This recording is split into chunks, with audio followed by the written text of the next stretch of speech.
የፋኖ ኃይሎች ደቡብ ጎንደር የተለያዩ ከተሞች ዛሬ መቆጣጠራቸውና በጣም በርካታ የብልጽግና ሹመኞች ህይወትን ተተቀጠፈ እየተነገረ ይገኛል።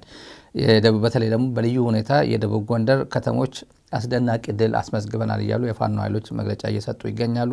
የተለያዩ ቪዲዮዎችም እየወጡ ይገኛሉ። ሶሻል ሚዲያ ላይ ያላችሁ እንደምታዩት ነው። ፌስቡክ፣ ትዊተር አካባቢ ያላችሁ ታዩታላችሁ። ሐሙሲት ከባህር ዳር በጣም በቅርብ ርቀት የምትገኘው ሐሙሲት ከኦልሞስት 30 ኪሎ ሜትር አካባቢ ነው።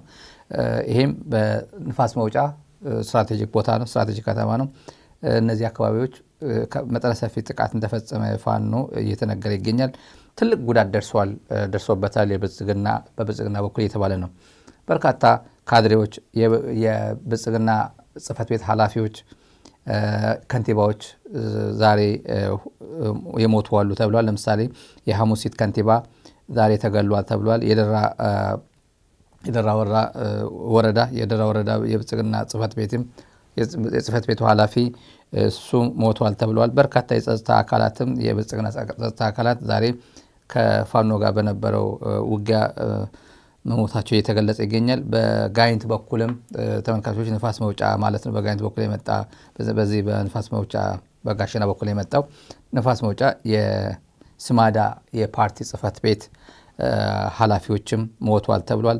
በጣም ብዙ ፎቶዎች እየወጡ ነው። በጣም ብዙ የንብረትም ጭምር በተለይ የሎጂስቲክስ ሳፖርት ብልጽግና እዛ አካባቢ የሚያሰማራበት እንግዲህ የተዋጋ ያለው ከማን ጋር እንደሆነ ማየት ትችላላችሁ። በቪዲዮ የወጡ አሉ። በጣም ብዙ ነው። ጽህፈት ቤቱን ወረው ሎጂስቲክስ እንቅስቃሴ የነበረው ብዙ ነገር ነው። የሰው ኃይሉም በርካታ የሰው ኃይል ቁጥር ያለው ነው። ዛሬ በምርኮኛ የተያዙት እንደምታዩቸው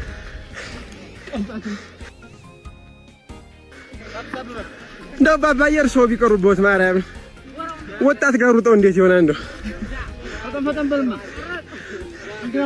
እስታይዟችሁ እንደው አንተ አውቃለሁ አንተን አውቃለሁ።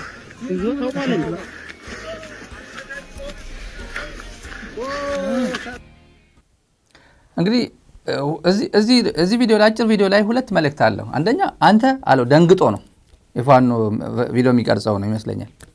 አውቃለሁ አንተን ወንድምን ለመግደል ነው የመጣው ይሏል።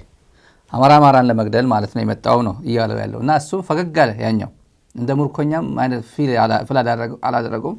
ስሜቱ የሆነ የሚስተጋባ ነገር አለው፣ እንደ ፈገግታ ነገር አለው። ትልቁ ሽማግሌ ምን ነው እርሶስ በቀረበውት ከልጆች ጋር ለመዋጋት ከወጣቶች ጋር ለመዋጋት ይመጣሉ ወይ? አቅም አለዎት ወይ? ከኛ ጋር ለመሮጥስ አቅም አለዎት ወይ? ቢቀርበውትስ ነው የሚላቸው። ሁለት ነገር አለ እዚህ ላይ። አንደኛ የእድሜ ባለጸጎች ጭምር ብልጽግና አሰማርቷል። ሰራዊቱ ትግራይን ሄድና ክበብልኝ ብሎ ወደ ትግራይ ልኳል።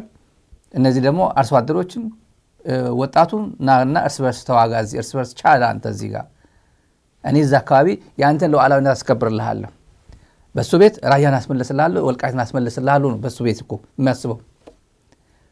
አትሸወዱ። ብልጽግና የሚያስመልሰው ሉዓላዊነት የለም። ብልጽግና የሚያስመልሰው ማንነት የለው። የአማራ ህዝብ ማንነት ይታወቃል፣ ራሱ ያውቋል። ኦህዴድ አለ ማንነቱ የሚያስመልስላት ካለም ራሱ ነው የሚያስመልሰው፣ ተነጋግሮ ነው የሚያስመልሰው። ብልጽግና በእንደዚህ አይነት ድራማ ውስጥ አትግቡ። የምስራቅ አማራ ፋኖ ሰሞኑ የሰጠው መግለጫ አይታችኋል፣ ማስጠንቀቂያ ጭምር። ቆቦ አካባቢ ያላችሁ የራያ አስመላሽ ኮሚቴ ነን የዚህ አስመላሽ ኮሚቴ ነን እያላችሁ ከብልጽግና ጎን ሆናችሁ በወንድማችሁ በትግራይ ላይ የሆነ ነገር አሁንም የሆነ ነገር እናስባለን ካላችሁ ተዋርዳችኋል። አጌነስ የአማራ ህዝብ እንደቆማችሁ አስቡ። ከትግራይ ጋር ሆናችሁ በጋራ በአንድነት በጋራ አንድ ባላንጣ አንድ ጠላት አፍርታችኋል። እሱ ላይ ትኩረት አድርጉ፣ አለበለዚያ የምትጣሉት ከኛ ጋር ነው ብሏቸዋል። እነዚህ አሁን የምትዋጉት ከማን ጋር ነው ቢባሉ አባትየው አሁን እርሱ አሁን ቤት ቢቀመጡ አሻልዎትም የተባሉት አባት ከማን ጋር ነው የምትገጥሙት ቢባሉ ከማን ጋር? ለምን ዓላማ? ወጣቱስ አንተ መጥተሃል ብሎ የሚነግረው አውቃለሁ አንተንማ አውቃለሁ ይሏል። ከማን ጋር ለመዋጋት ነው የመጣው? አማራ ዘመነን ለመዋጋት ምን ያደርግልሃል ነው? ሽመልስ አብዲሳ ዱባይ ነው የሚታከመው። ኢትዮጵያ ሆስፒታሎች አሏት፣ በጣም ብዙ ሆስፒታሎች አሏት። አማራ ክልል ያለው ሆስፒታልስ ይሰራል? አሁን ክሊኒኩ ይሰራል፣ ትምህርት ቤቱ ይሰራል። ትምህርት ቤት አልተዘጋም፣ ክሊኒክ አልተዘጋም። ነዳጅ ማደያ ማንም ጀነራል እየሸጠው እየቸበቸበው አይደለም። ለማን ብለህ ነው እንደዚህ የምትሆነው ነው? ቀላል ነው ይሄ። ከዚህ ጋር በተያያዘ አንድ እንትንም አለ። ከተማው በጣም ብዙ የብልጽግና ካድሬ ነው ዛሬ አደጋ ውስጥ የገባው። አይ ነው እያለቀሱ የብልጽግና ካድሬዎች አሉ። ተመልካቹ ሶሻል ሚዲያ ላይ ይታወቃሉ። የብልጽግና ካድሬ አማራ ሆኖ ጸረ አማራ የሆነ ማለት ነው። የጎንደር ተቆርቋሪ ሆኖ አንድ ይጽፋል። እኔ እኮ ነግሬያችሁ ነበር ህወሓት እኮ ነው እንደዚህ የሚያደርገው። ይሄ ደቡብ ጎንደር ህወሓት እጅ አለበት ይላል፣ የሻዕቢያ እጅ አለበት ይላል። አረጋ ከበደ እንዲፈርስለት ይፈልጋል ይላል። አረጋ ከበደ ጎጃም ነው አይደል? ጎጃም ስለሆነ ማንን ነው የሚያፈርሰው? ጎንደሩ በጎጃም እየፈረሰ ነው ይላል። አማራ ነው። ይሄም እኮ ስሙ አማራ ነው፣ ብሔሩ አማራ ነው። ማን ከማን ጋር እየከፋፈለ ይላል? ጎጃም ጎንደርን እያፈረሰ ነው። ባለፈው ደብረ ማርቆስን አውድሞታል። ዛሬ ደግሞ ንፋስ መውጫን አወደመ። ዛሬ ደግሞ ሐሙሲትን አወደመ ይላል። አሁን ጎጃም ጎንደርን እያወደመ። ይህ ብልጽግና ቲፒካል የብልጽግና ፕሮፓጋንዳ ነው። አብይ አህመድ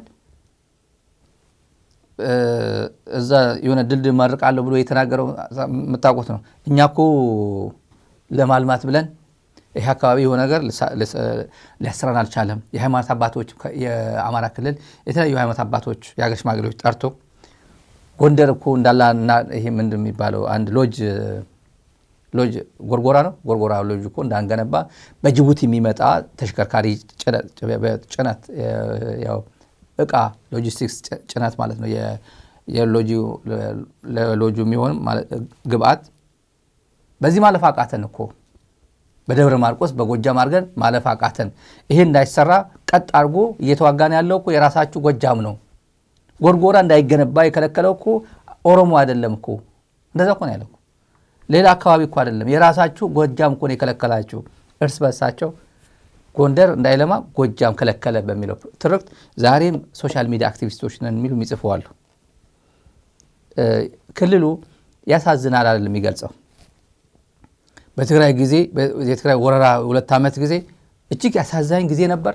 ግን ግጥሚያው ክሊር ነበር። ተጋሩ ነን ተጋሩ ካልሆኑ ነበር። ጥቂቶች ነበሩ ተጋሩ ሆነው አዲስ አበባ ግፋ በለው የሚሉት ጥቂቶች ነበሩ። ድምጽም አልነበራቸውም። እነሱ ያፍሩን ነበር፣ ይደነግጡ ነበር። እኛ ሲያዩ ሚዲያ ላይ እኛ የምንጽፋቸው ነገር የእነሱ ስም ሚዲያ ላይ እንዳንጠራ ይጠነቀቁ ነበር። ከነ ብዙ ፍርሃታቸው ነበር ሚዲያ ላይ የሚመጡት። አሁን ነው ፈርጠም እያሉ ሚዲያ ላይ የሚመጡት በአንድ ቁጥር ስለጨመረ ነው። ኢንፋክት በዶሚኔት አሁን ትግራዋይ ባንዳ ውድ ነው። በነገራችን ላይ ይሄን ብዙ ጊዜ ነው የምናገረው። ብልጽግና አካባቢ ያሉት ተጋሩ ባንዳዎች ውድ ናቸው። አማራ ባንዳ ብዙ ስላለ ለአብይ ምንም አያመጣም። ምክንያቱም ብዙ ባንዳ ስላለ ከሱ መርጦ ዳንኤል 100 ይተካልኛል ብሎ ዳንኤል ነው። ተጋሩ ባንዳ ግን በተረ ሚስጥር ያውቃል። ታጋይ ነው። ትግራይ ውስጥ የሆነ ክሬዲት ነበረው የሚባል ካለ ከፍ ነው የሚለው። ተመልከቷቸው። ገሌ ላለ ማለት አብይ የሚያቀርባቸው ተጋሩ ባንዳዎችን ተመልከቷቸው። ውድ ናቸው። እንደ እንቁላል ነው እንደዚህ የሚንከባከባቸው እንዳይወድቁበት። አማራ ክልል ግዙፍ ነው የባንዳ ቁጥር። ትግራይ አሁን በጣም በብዛት የሆነው የሄድ ወደ አዲስ አበባ ህዝባቸውን ክደው ማህበራዊ መሰረታቸውን ትተው አይዲፒውን ትተው ሉዓላዊነት አያገባን፣ ታሪካችን አያገባም፣ የነገ ጉዳይ አያገባን፣ ዛሬ ብቻ ገንዘብ ጣጣ አድርገን ሀብታም እንሆን እንጂ ችግር የለውም ብለው የሄዱ ሰዎች አሁን ነው የበዙት። መጀመሪያ ጥቂት ነበር። እገሌ እኮ ባንዳ ነው ሲባል፣ እገሌ እኮ የብልጽግና አገልጋይ ሆነ ሲባል ብርቅ ነበር ድሮ በወረራ ጊዜ ትግራይ በምትወረርበት ጊዜ። አሁን አገር በሙሉ ያው አብይ አህመድ ምን አይነት መንግስት መሆኑ እያወቀ ዓለም አብይን በግልጽ እየተናገረ ምን አይነት መንግስት እንደሆነ አሁን አማራን ያደቀቅኩት እኮ ነው ምን ትፈልጋለህ አለኝ ብሎ ታየ ደንዳም እነ ሚልኬሳ የሚነግሩን እሱ ነው። አማራን እየሰበርኩት እኮ ነው። አሁን ግን አማራን አብሮ የሚሰብሩ አማራዎች ደግሞ እያየን ሶሻል ሚዲያ ላይ በግላጭ ሲቀጠቀጥ ተላላኪ እኮ ነው። የሻዕቢያ ተላላኪ እኮ ነው። የህወሓት ተላላኪ እኮ ነው። ራሱን በራሱ እኮ አይሄድም። ፈረስ እኮ ነው እሱ ነው የሚሉት። ፈረስ ነው የተባለው ፈረስ እያደረገ ነው፣ እያፈረሰ ነው። ይሄን ተመልከቱ። ይሄ ማለት ነው። አሁን ተመልሼ አንድ ቪዲዮ አለ ማሳያችሁ ቪዲዮ። ይሄ ተመልካችሁ ነው ባባየር ሰው ቢቀሩበት ማርያም ወጣት ጋር ሩጠው እንዴት ይሆናል? እንደው ስታይዟችሁ እንደው ብቻ አባይ የሚለው ይሄን ተመልከቱ። ሰልፍ አሰልፎ እየወሰዳቸው ነው። አማራን ከአማራ ጋር እያዋጋ እንደ በግ እየነዳ እያመጣው ነው። የአማራ ህዝብ የአማራ ወጣት ከዚህ መማር መቻል አለበት። የአማራ ልዩ ኃይል ነው ይሄ። በሰልፍ መጨረሻ የለውም። ይሄ ሰልፍ መጨረሻ ስታዩት ሰልፍ መጨረሻው አይታይም። ምንም አታመጡም ነው። አብይን ያገለገለ የአማራ ህዝብ ያገለገልክ ነው ማለት አይችልም። አገለግልም ኦህዴድ ነው አንተን ለመስበር አባትን ለማዋረድ ቀየን ለማውደም በተጨባጭ ጀነራሎችን አሰማርቶ ልጆቹን አሰማርቶ በቃ እያወደመ ያለው የብልጽግና መንግስት ነው። ሌላ ተመልካቾች የነዳጅ ፖለቲካ አሁን ጥሩ ደረጃ ላይ የደረሰ ነው። ፖለቲካው ወደ ብልጽግና እንዲሸት እያደረጉ ነው። እኛ ነዳጅ እየተወደደብን ያለው እኮ ድሮውኑ በጆሮ እንትን ላይ በምን ላይ ጆሮ ደግፍ እንደሚባለው ወደብ ስለሌለን እኮ ነው የሚል ትርክት መጣ። ወደብ ስለሌለን እኮ ነው የባህር በር ስለሌለን አሁን የበለጠ የጎዳን ነው ይላል። አሁን ወደብ ቢኖር ምን ታመጣበታለህ? ምንም። ያው ተዘጋ ከተባለ ኢራን ዘጋቸው ከተባለ ያ መተላለፊያው ከተዘጋ ነዳጅ ቤት በኩል ታመጣለህ? ይሄ እውነት ምክንያት ነው ወይ? በዚህ ደረጃ የምትሸወደው የኢትዮጵያ ህዝብ ምን ያህል ፐርሰንት ነው? አሁን ነዳጅ ትላንት እዚህ ሚዲያ ላይ ያቀረብነው አለ 1100 ብር በቤንሻንጉል ጉሙዝ እየተሸጠ ነው ነዳጅ። ትግራይ እንደዛ ነው። ትግራይ ነዳጅ ተሸጠ። ነዳጅም ስለሌለ ምንም ይሄን ያክል ዋጋ አይባልም። ቤንሻንጉል ጉሙዝ የኢትዮጵያ አካል ነው፣ የፌዴሬሽኑ አካል ነው። አሶሳ ቤንሻንጉል ጉሙዝ 1100 ትላንት እዚህ ሚዲያ ላይ አቅርበናል። 1100 ብር በሊትር የሚሸጥበት ነው። ማን ነው የሚገዛው? እኔ ግራ ይገባኛል። እንግዲህ የመንግስት ባለስልጣናት ናቸው የሚገዙት እንጂ ኦርዲናሪ ሲቲዝን በዛ ሊጠቀም አይችልም። አሁን የትራንስፖርት ሚኒስትሩ ክቡር ጠቅላይ ሚኒስትራችን እንዳሉት ከዚህ በፊት ቀድመው እንደተነበዩት መጠንቀቅ አለብን፣ ነዳጅ መጠቀም አለብን እንዳሉት ይላል። እንዲያውም እሱ ነው ብልህ ቀድሞ የነገረን በእግር ሂዱ ብሎ የተናገረው የትራንስፖርት ሚኒስትሩ ነው። የትራንስፖርት ሚኒስትሩ ብዙ አያዝልኝም። ያው በሙስና መሬት በመቸብቸብ ነው ኦሮሚያ የሚታወቀው ይሉት ነበር ድሮ። እንደዛ ነው የሚታወቀው ሚኒስትሩ። አሁን ዶክተር ማን የሚባለው ዶክተር ፒኤችዲ ጨርሻለሁ ነው የሚለው። ቀድሞ የነገረን በአህያ ሂድ መለማመድ ወክ ማድረግ ልመዱ ብሎ የነገረን ሰው ቀድሞ ነው የነገረን። ከአብይ አህመድ በፊት ነው የነገረን። አሁን መጣ ትእዛዝ አስተላልፏል። ጠቅላይ ሚኒስትሩ ሰሞኑ የተናገረው ሰምታችኋል። ነዳጅ ቆጥቡ፣ የመከላከያና ለጸጥታ ኃይሎች ብቻ ቅድሚያ ስጡ። አሁን የወጣው ህግ ደግሞ አለ አይደል? ህግ ወጥቷል። አሁን መጀመሪያ ለመከላከያ ከዛ ደግሞ ለፖሊስ ሴክተርስ በልዩ ሁኔታ ለነዚህ የሚያስተናግድ ተብሎ ልዩ ትእዛዝ ወጥቷል። ይሄ ጦርነት ከቀጠለ ገና ይቀጥላል፣ እንደምንሰማው ገና ይቀጥላል። አረብ ኤሚሬቶችም የአብይ አህመድ ሀገር ሁለተኛ ሀገርም በቃ አይታው ማታቅ አይነት ጦርነት እየገጠማት ነው። ይሄ አመት ታጋግማለች ተብሎ አይገመትም። አብይ አህመድ ሲሄድም ምን ይዞ ሄደ ነው የተባለው? ወርቅ ጊፍት ነው ምን አይታወቅ። አሁን ከአረባ ዱባይ አካባቢ ካሉ ምንጮቻችን የነገሩን ብዙ እንትን ነው ጭኖ ሄደው አሉ። ሊሸጠው ነው ጊፍት ነው አይታወቅም። ይንገረን እሱ ብሔራዊ ባንክ ለአብይ ልክ የሆነው ካለ ይንገረን። ግን ወርቅ ተሸክሞ ነው ጭኖ ነው ሄደው አሉ። ለሰውየው ነገር ማለት ነው። ያው ነዳጅ ብታጣ በወርቅ ትንሽ ልሰብስብል። ያው ዳርፉርም ይህን ህዝብ እየጨፈጨፈ ያለው በአረብ ኤምሬት ድጋፍ አርኤስኤፍ የጃንጃው ሚሊሻም ወርቅ ነው።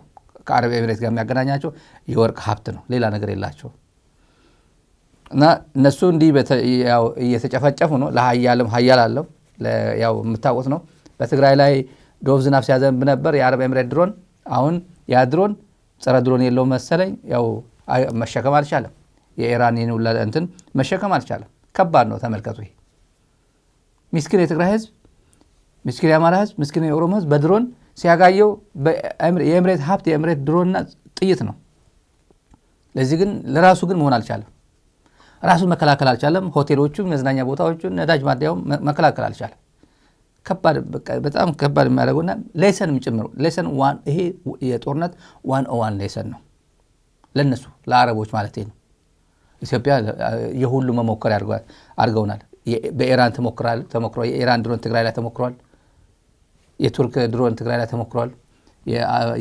የቻይና ዊንግ ሎንግም ሁሉም ትግራይ ላይ ተሞክሯል። አሁን ዛሬ እንደ አብነት ያነሳ ነው የዱባይ ነው እና ዱባይ ደግሞ ከአብይ ጋር ከኢትዮጵያ ኢኮኖሚ ጋር በጣም ቁርኝት አለ። የትራንስፖርት ሚኒስትሩ የሰጡን አሁን ምክንያት ባህር በር ስለሌለን ነው ብሏል። የህዝብ ትራንስፖርት ተጠቀሙ። እንግዲህ ህዝቡ በቃ መኪና እናስቀምጥና በአውቶቡስ እንደሚባለው ድሮ ሃይገር የሚባል ነበር ትዝ ይለኛል። ሃይገር እና አንበሳ ምንድነው ቀይሮታል፣ አንበሳ ቀይሮታል መሰለኝ። አይኖ ሃይገርና አንበሳ የሚባል አለ። መንግስታዊ ይሁን ሃይገር የግል ነው አላውቅም። አይኖ ግን የህዝብ ናቸው እነዚህ። ብዙ ተጨናንቆ ያው ሌባውም ሁሉም የሚቀመጥበት በጣም ሳፎኬት ተደርጎ የሚሄድበት መኪና እናስቀምጥና በዚህ ሂድ፣ ነዳጅ ትቆጥባለህ። ያው ነዳጅ ቁጠባ ነው። ሌላ ኤሌክትሪክ መኪና ተጠቀሙ ተብሏል። ምን ያህል የኢትዮጵያ ህዝብ ነው ኤሌክትሪክ መኪና የሚጠቀመው? መኪና በመጋራት ተጓዙ። በመጋራት ለምሳሌ ጌዲዮን ጢሞቴዎስ እና ሚስቱ ሁለቱ ሚኒስትሮች ናቸው። በሱ ስም 4 መኪና ይኖረዋል ቤት ውስጥ ምንም ጥርጥር የለውም። ለሰራተኛ 1፣ ለዘበኛ 1፣ ለቦዲጋርዶች 2፣ ለሷ ቦዲጋርድ ሌላ ያስፈልጓል፣ የሱ ቦዲጋርድ 2 ያስፈልጓል። ገበያ መርካቶ የሚመላለስ ሰራተኛ የምታንቀሳቅሰው ሾፌርም ምናምን አላት። ብዙ መኪና ነው የሚጠቀሙት አንድ ቤት ውስጥ፣ ለዛውም 2 ሚኒስትሮች። አሁን አንድ መኪና ይበቃናል ይላሉ ወይ ነው? 5-6 መኪና ካላቸው ቤት ውስጥ አንድ ብቻ ይበቃናል ብለው ባልና ሚስት ጌዲዮን ጢሞቴዎስ ሚስቱን አዘው ፍትህ ሚኒስቴር አድርሶ እሱ ወደ ውጭ ጉዳይ ሚኒስቴር ይሄዳል ወይስ ምንድን ነው? በቁጠባ ተጠቀሙ ማለት ይሄንም ጭምር ያጠቃላል። ከስራ ሰዓት በኋላ በየመጠጥ ቤቱ በየመዝናኛ ቤቱ ሸራተንና ስካይላይት እዛ ተደርጎ የሚውሉት የመንግስት መኪኖች ከዛ በኋላ አትጠቀሙ። ህግ እኮ አለ እኮ ህግ አለ ማለት ዝም ብሎ በቃ ኢኮኖሚካሊ መጠቀም አለብን ከተባለ እንደዛ ነው። ግን አይደረግም። ያደርጋሉ ወይ? አያደርጉም።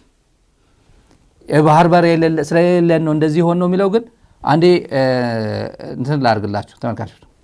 የባህር በር ስለሌለን የበለጠ እንፈተናለን። ህዝቡም ማድረግ ያለባቸው ነገሮች አሉ። አንደኛ የግል መኪና የሚጠቀሙ የመንግስት መኪና የሚጠቀሙ አካላት ወደ ብዝሃ ትራንስፖርት መሻገር። ብዝሃ ትራንስፖርቱ አንደኛ ብዙ ሰዎችን ስለሚጭን ዋጋ እንጋራለን፣ የዋጋ ተጽዕኖ ይቀንሳል። ሁለተኛ የኤሌክትሪክ አሉ። የኤሌክትሪክ አውቶቡሶች፣ የኤሌክትሪክ ሚኒባሶች፣ የኤሌክትሪክ ራይዶች ስላሉ ወደዛ ሽፍት ካደረግን ነዳጃችንን እንቆጥባለን፣ ከዋጋ ንረቱም ራሳችንን እንከላከላለን። ሶስተኛ መኪና መጋራት፣ ተሽከርካሪ መጋራት። ቤተሰብ 10 ልጅ ያለው 5 ልጅ ያለው ሀብታም ቤተሰብ 5 መኪና 10 መኪና ኖሮት ከሆነ አሁን ለሀገር ብሎ ለህዝብ ላይ የሚመጣው አደጋ ብሎ ሀገር እንድትቀጥል ይሄ እንቅስቃሴው ያለችንን ነዳጅ በቁጠባ እንድንጠቀም ተሽከርካሪን ሰብሰብ ብሎ መጠቀም ያስፈልጋል ማለት ነው። እንዲሁም የመንግስት መስሪያ ቤትም እንዲሁ ሰብሰብ ብሎ መጠቀም፣ እንቅስቃሴን መገደብ። ክቡር ጠቅላይ ሚኒስትራችን ባስተላለፉት መልእክት መሰረት እንቅስቃሴን መገደብ፣ አላስፈላጊ እንቅስቃሴዎችን መገደብ፣ የግድ ካልሆነ እንቅስቃሴ መገደብ፣ የተሽከርካሪ እንቅስቃሴ መገደብ። ሌላኛው ህዝባችን መጠቀም ያለበት እና አሁን ከኮሪደር ልማቱ ጋር እየተለመደ ያለው በእግር ጉዞ ነው። ቅርብ ርቀቶችን በእግር መጓዝ ከናካቴው ወደ እግር መጓዝ ሳንገባ የቅርብ ርቀቶችን በእግር መጓዝ። አንዳንድ ቅርብ ቦታ ለስራ ስንሄድ፣ ቅርብ ቦታ ለሌላ ጉዳይ ስንሄድ በእግር የመሄድን ታክሲ ከመያዝ ተሽከርካሪ ከመጠቀም ተቆጥበን በእግር መሄድ ያለ ያው ትዕዛዝ እየሰጠ ነው። ሁሉም ህዝብ ሁን ነው። ህዝብ ሁን፣ ቪአይፒ የሚባል የለም። ህዝብ ሁን ነው። ትግራይን እዘጋለሁ ያለው ነዳጅ ከለክላለሁ ብሎ ራሱ አገሪቷ ተከለከለች። ጦር አለው የሚባለው አንዳንዴ እንደዚህ እኮ ነው። ትግራይ ነዳጅ እያለ በሀገሪቱ ነዳጅ እያለ የውጊያ የኢራንና የእስራኤል ውጊያ ሳይጀመር ሳይዘጋ ትግራይ በማን የተከለከለችው? በብልጽግና በፌዴራል ደግሞ ፌዴራል ደግሞ በማን ተከለከለ? በዓለም ኦርደሩ ሲቀያየር እኛም መንጭቀን እንጠቀማለን። ከክራይሲስ መንጭቀን ኦፖርቹኒቲ እናገኛለን ሲባል ሄድና መንጭቃ አምጣ ውስጥ ኦፖርቹኒቲ ቢባል አመጣም። ዓለም ሰላም እያለ ምን አግኝተን ነበር? ዓለም ቀውስ ውስጥ ቢገባ ምን ይጎለናል ሲል ነበር። ጎደለ እንጂ በደንብ ይጎላል እንጂ። ይሄ የሀገር መሪ ሆኖ ዓለም ሁላችንም ይነካናል ብሎ ማሰብ የትራምፕ ውሳኔ አንድ ዶናልድ ትራምፕ የአሜሪካ ፕሬዝዳንት ሆኖ አጠቃላይ ዓለም የሚያነቃንቅ ነገር እንደሚሆን ያየ ነው። ከኢራን ጋር ውጊያ ሲጀምር ምን አይነት ነገር እንዴት ነው አጨራረስ እንዴት ነው የሚሆነው? እንግሊዝ ታግዘኛለች ወይ? አሜሪካ ራሴን እችላለሁ ወይ? እስራኤል እስከምን ድረስ ትሄዳለች? ኢራንስ የውስጥ ጥንካሬዋ ምን ይመስላል? ምናምን ሳያስቡ ብዙ ነገር ሲገቡ አሁን አግዙኝ ቢባል እገሌ የለም። ብዙ ተቃውሞ ነበር አሜሪካ እኮ እዚህ ብዙ ተቃውሞ ነበር።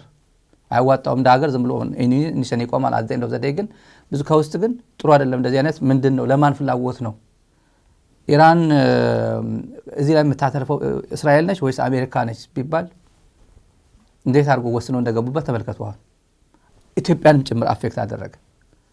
ኢትዮጵያንም ጭምር ኢራን እኔ አጋጣሚ አውቀዋለሁ 3 ዓመት ምናምን ቆይቻለሁ። ግዙፍ ሀገር ነው።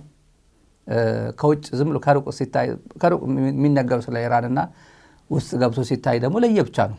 እውነት ነው። በሳንክሽን የሞተ ብዙ ነገሮች አሉ። መኪና ዘመናዊ መኪና ይታይበትም ይሄ ኢትዮጵያ የዛሬ 20 ዓመት ምናምን V8 ምናምን እየተባለ የሚደረግበት እኔ V8 እንኳን አላየውም። ዝም ብሎ መካከለኛ የሚባል ኑሮ የሚኖር ነው። ግን ጠንካራ ግዙፍ ሀገር ነው። ዝም ብሎ የኢንጂነር ማዕት የአርኪቴክቸር ምሩቅ እንዳለ ሀገሪቱ እንደዛ ነው።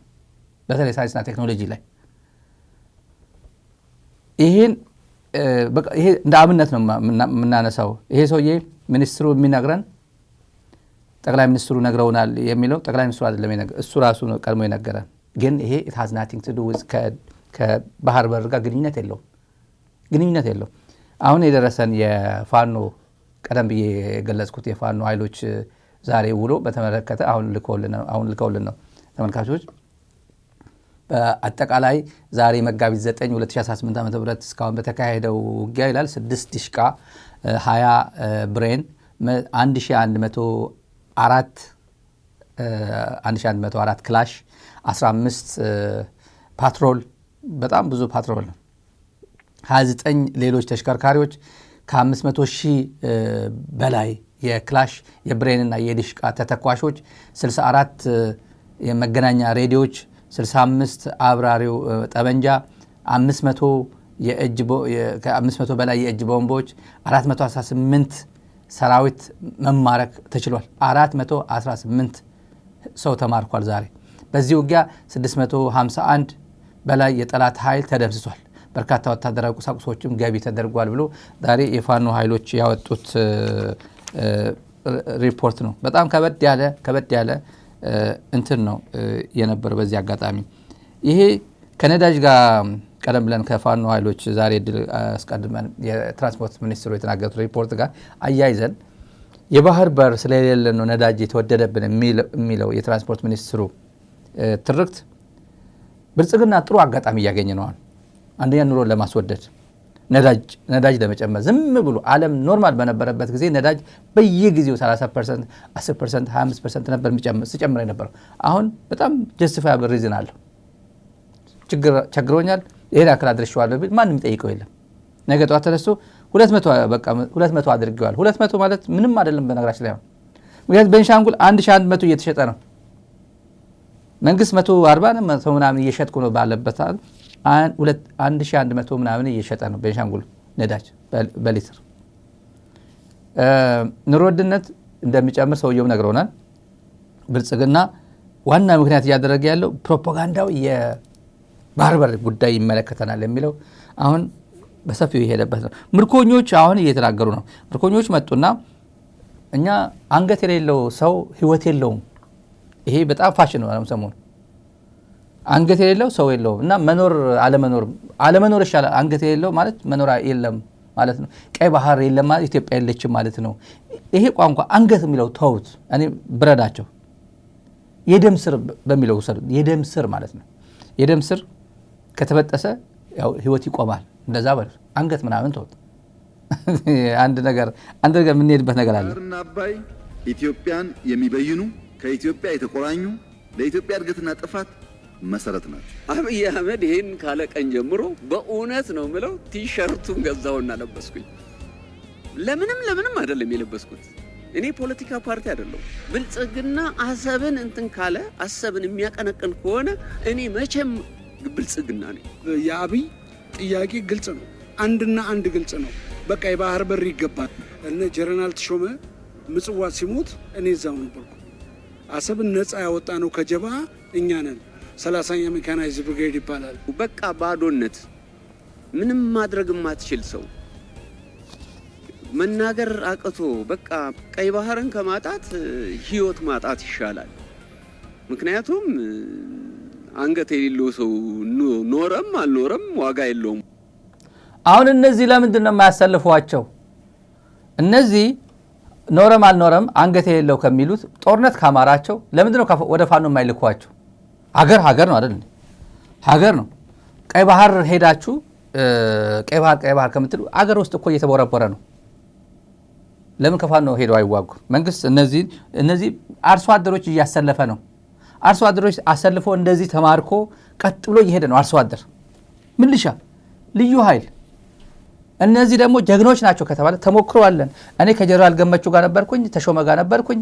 እኔ ጀነራል ተሾመ እዛ ሲሰዋ እኔ ነበርኩኝ ምናምን የሚሉ የደርግ ምርኮኞች ቀይ ባህር እያሉ ሌላ ጦርነት እዛ ከሚያዋልዱ እዚህ ለምን ወደ ፋኖ ለምን አይልኳቸው? እነዚህ ጀግኖች ከሆኑ ለምን ፋኖ ጋር ሄደው አይዋጉ? ብልጽግና ሆይ ለቃቅመ ሂድና አማራ ክልል ተሰለፍ። ያው ነው፣ ባህር ዳርም ያው ነው፣ ያው ነው። አገር ማስጠበቅ ነው። ሉዓላዊነት አስጠብቅ። የተበረበርክ ነው ብላ አሰለፈው እዚህ ጋር። እውነቴ ነው። ምክር እየሰጠሁት ነው። ማንም አይመክረም። ይሄ እውነት ጦርነት ትፈልጋለህ? አዎ ናግባ፣ ከፋኖ ጋር ናግባ። ይሄው አርሶ አደሮች እየተሰለፉ ነው። እዚህ ይሄን ሂድና አድን። የዛሬ ነው ጋይንት ንፋስ መውጫ ይሄ ነው። አንገት የሌለ ሰው ሞት ነው ሞት ይሻላል የምትለው ሂድና እዚህ ጋር ተሰለፍ ብትሉት አይሰለፉም። በነገራችን ላይ የተሸነፈ ትውልድ ነው። የተማረከ ትውልድ ነው። ይሄ እጅ የሰጠ ትውልድ ነው። ምላስ ብቻ ይዞ የቀረ ትውልድ ነው። በምላስ ደግሞ ድል አይገኝም። ከዚህ ጋር ብዙ ሳርቅ ሱዳን ዛሬ የኢትዮጵያ ድሮን መጥተዋለች። በጣም ብዙ ቪዲዮ ነው እየወጣ ያለው። በጣም ብዙ ቪዲዮ ከኢትዮጵያ ተነስቶ በሱዳን ግዛት ድብደባ ሲፈጽም የነበረ ነው። ኖርዝ ኮርዶፋን ላይ ነው የተመታው እና ግዙፍ ስትራቴጂክ ድሮን የሚባለው የቱርክ ሰራሹ ድሮን ነው የተመታው ዛሬ። ኦፕሬትድ ባይ ኢትዮጵያን ጋቨርንመንት ይላል። የኢትዮጵያ መንግስት ኦውን የሚያደርገው የኢትዮጵያ መንግስት የኢትዮጵያ አየር ኃይል የሚያንቀሳቅሰው ድሮን ነው። የቱርክ ሰራሹ ድሮን ነው ዛሬ የተመታውና አርኤስኤፍ ድጋፍ ያው ከኢትዮጵያ ብዙ ድጋፍ ከዛ የተመላለሰ ሲመታው እንደነበረ የምታውቁት ነውና የተወሰነ ላሳያችሁ።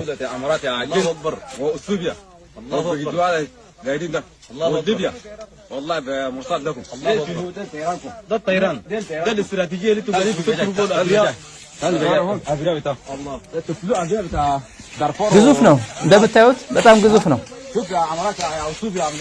ግዙፍ ድሮን ነው።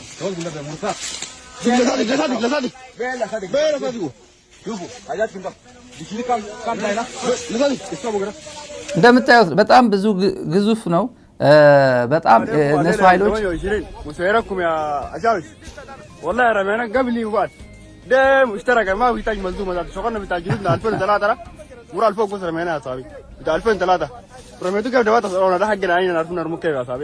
በሙሉ ኢትዮጵያ ነው የሚሉት። በሙሉ የኢትዮጵያ ድሮን ቱርክ ሰራሹ ድሮን ነው። ይሄ ዛሬ መታወት ያለችው ሱዳን ትልቅ ዜና ነው ለሱዳናውያን። በተለይ ደግሞ በዚህ ከኢትዮጵያ የተነሱ የሱዳን ህዝብን ለሚጨፈጭፉ የአርኤስኤፍ የአረብ ኤምሬት ተላላኪ የሆነውን የአርኤስኤፍ ጃንጃዊ ሚሊሻ ደግፎ ከኢትዮጵያ ምድር ላይ ወዳጅ የሆነችው የኢትዮጵያ ወዳጅ በርካታ ዓመታት ከኢትዮጵያ ጎን በጣም ወሳኝ የሚባሉ የኢትዮጵያ መንግስት ውሳኔዎች ኢንክሉዲንግ የህዳሴ ግድብ ጉዳይ ላይ ወሳኝ የሚባል ግብፅን ክዳ ከኢትዮጵያ ጎን የቆመችበት ታሪክ የኢትዮጵያ ህዝብ አይረሳውም።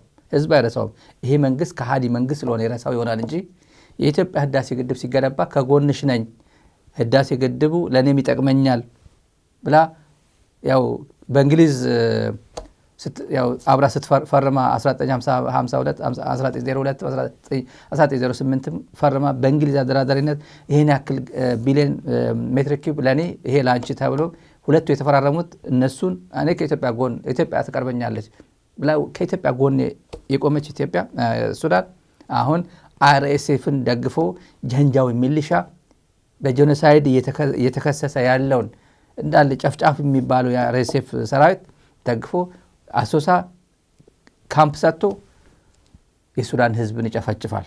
በጣም በፈታኝ ጊዜ ክድዋቸዋል። አብይ አህመድ ኢትዮጵያ ነው የሚሉት እነሱ። በነገራችን ላይ አብይ አይሉም ወይ ኦህዴድ አያውቁም፣ ብልጽግና አይሉም፣ ኢትዮጵያ ነው የሚለው።